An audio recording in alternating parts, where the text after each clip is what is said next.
అయ్యా, నా కొడుకేదో రీసెర్చ్ చేస్తున్నాడు.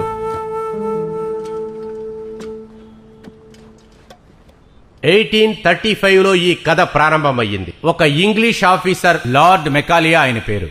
ఈ ఇండియాని మొత్తం మూలమూలలుగా తిరిగి బ్రిటిష్ గవర్నమెంట్కి ఆయన రిపోర్ట్ ఇచ్చారు. అదేంటంటే, మన భారతాన్ని నిరంతరంగా బానిస చెయ్యాలంటే వీళ్ల పరంపరని నాశనం చెయ్యాలని, చదువుకునే విధానాన్ని మార్చాలని, గురుకులాన్ని నాశనం చెయ్యాలని.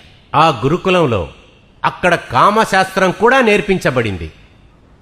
తర్వాత బ్రిటిష్ 1835ని అమలు చేశారు. మనం బాధపడవలసిన విషయం ఏంటంటే, ఇప్పటికీ మనకి స్వతంత్రం వచ్చే 75 సంవత్సరాలు అయింది. కానీ ఇప్పటికీ మన స్కూలు పిల్లలకి అదే చదువునే నేర్పి